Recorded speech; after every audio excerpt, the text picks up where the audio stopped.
Hi, once again, good day to one and all present here. I wish to express my immense gratitude and heartfelt thanks to the President, SEMI, members of the Executive Board and National Board SEMI, and the organizers for this fine opportunity. Thanks to the co-speaker and to the listeners. Once again, truly delighted to be part of this academic extravaganza. My name is Dr. Raj Durai, Head of the Department Emergency and Critical Care, Apollo KH Hospital. I am a National Secretary for Society for Emergency Medicine in India. Thank you.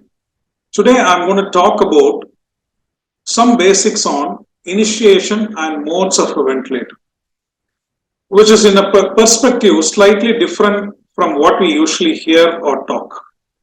As usual, I'm going to keep this lecture and talk very crisp and try to convey a few salient points.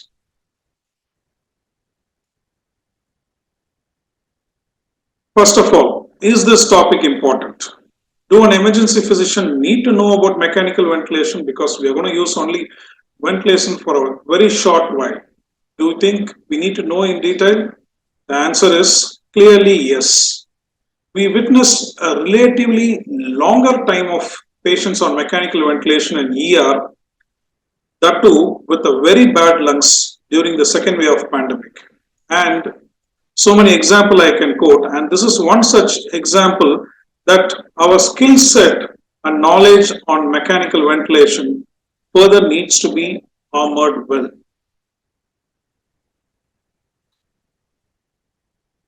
Yeah, I have a long objectives to talk on, of course, which includes the basics, bit of history, variables, etc. And the short objective would be to save lives. Yeah. These are all some of the references from reputed journals and articles which I used to prepare this PPT. And most of the slides will have the reference material too at the end of this content. Okay. A little bit of history with regards to mechanical ventilation. I think every time a pandemic is creating the need for innovation and discoveries in healthcare, and yes, the negative pressure, as you can see in the slide, negative pressure ventilation dates back as early as 1950s during the time of polio as a crisis to humankind. From 1950s till today, positive pressure ventilation and of course ventilators are undergoing substantial development and innovation.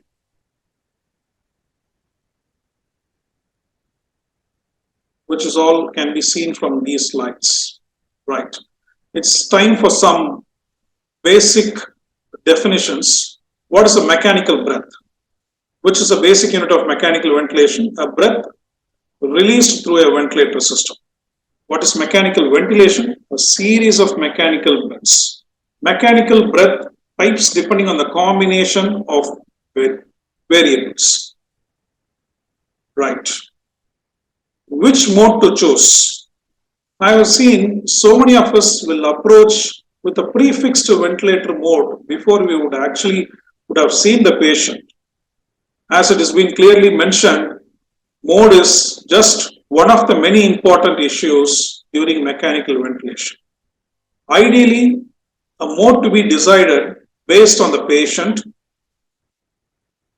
We need to consider the primary disease, the pulmonary function, and other complication, lung dynamics of a patient. Of course, us, the clinician, what expertise we have, what resources we have, and what support system we have. And the third one should be the machine. So patient, clinician, and the machine should be the three important factors for you to decide a mode. It's not just having a prefix to mode in our mind and approaching the patient with that mode. So it should be a dynamic process, and we need to consider mode ideally on these situations. So initiation of mechanical ventilation. We need to confirm the need for mechanical ventilation first, which is the indication, and we need to confirm whether the patient requires invasive or non-invasive ventilation, and of course other things like connection, circuit, self-test, mode, variables, alarms, and we need to connect to the patients, and we need to reassess. As I used to say to my postgraduates, A mechanical ventilation, it has to be a dynamic process. You cannot connect or commence a mode of mechanical ventilation with the specific settings during the beginning of your shift and leave the patient till the end of the shift. You need to constantly keep reassessing, and as and when it is required, we need to do a subtle change or a massive change according to the variables and hemodynamics we have monitored. Right. So indication. Many textbooks have given a wide range of indication for mechanical ventilation, and in short, all would fit in either of the following, which is mentioned in this slide. Patient not breathing. Second thing, patient breathing, but definitely not enough. Patient breathing adequately, but the gases or your pulse ox is showing otherwise. Patient having increased work of breathing with potential exhaustion and respiratory arrest. Patient requiring intubation and mechanical ventilation because of airway protection. Of course, we need to check connections and circuits. As I always used to say, right hose in the right place.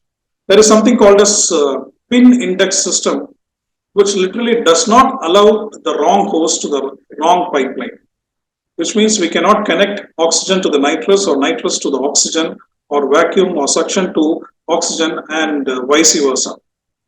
But with force, with modifiables, mistakes do happen even with these foolproof methods. So always we need to be vigilant, and vigilance have to be dynamic. We need to do a self-test. Of course, intubating a patient or stabilizing an airway are always adrenaline moments. We don't have much time.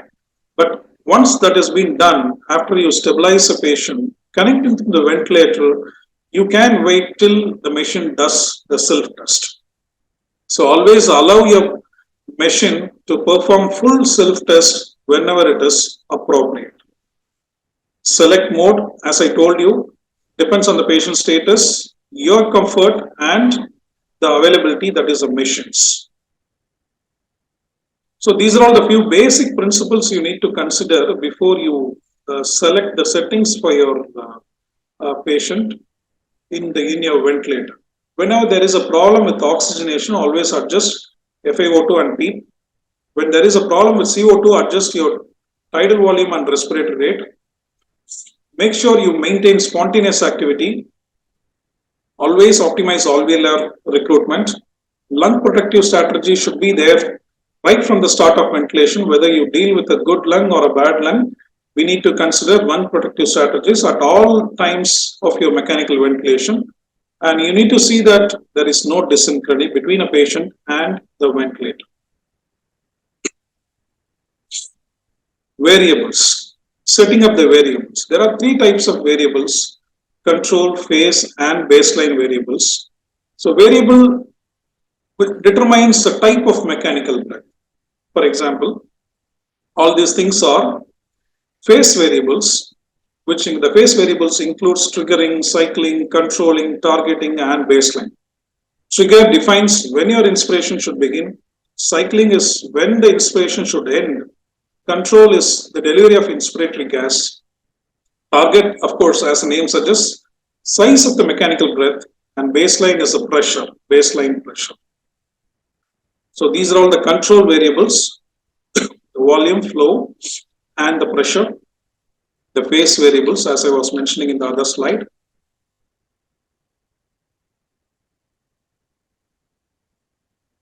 How do you set the variables?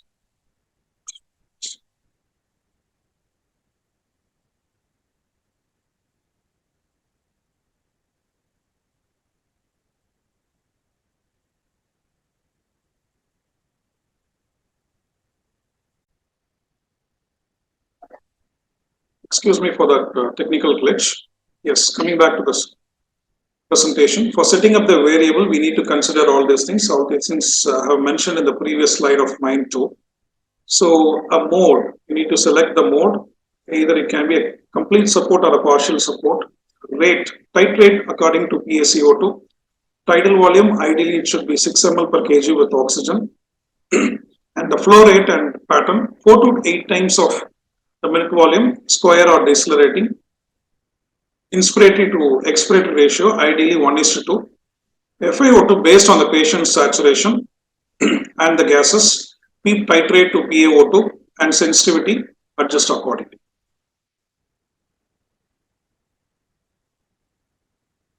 Okay, we need to set the alarms before we connect the patient or before we commence mechanical ventilation. There are fixed alarms and there are other alarms you need to take into consideration.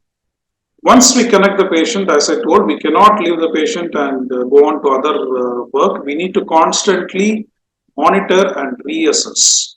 So apart from the hemodynamic monitoring, which includes heart rate, saturation, blood pressure, PCO2, we need to monitor certain important things like volume, pressure, weights, patient comfort and dysynchrony, if any, to assess, and we need to change the settings, adjust the settings and change the mode accordingly.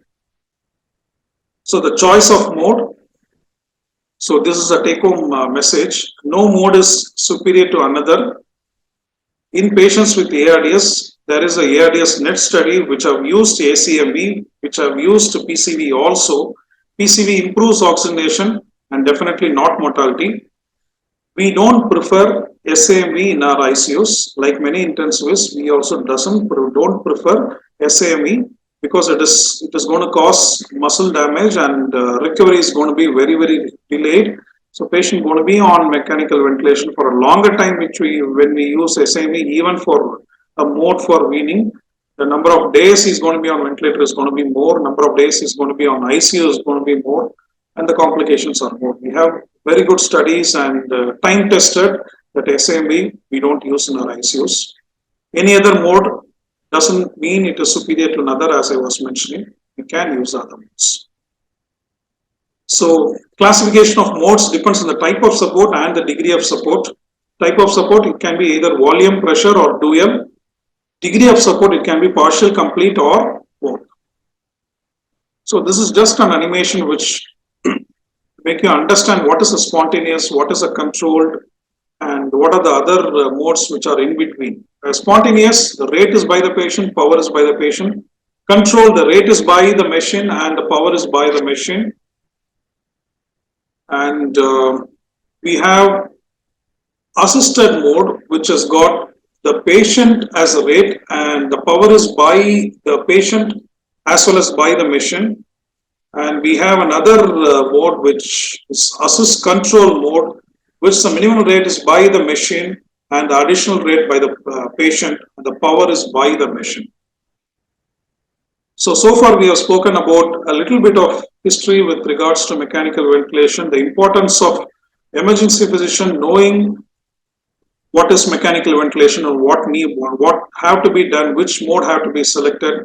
Few modes we have discussed, and the variables we have discussed, 5 important settings we have discussed before you connect the patient to the mechanical ventilator.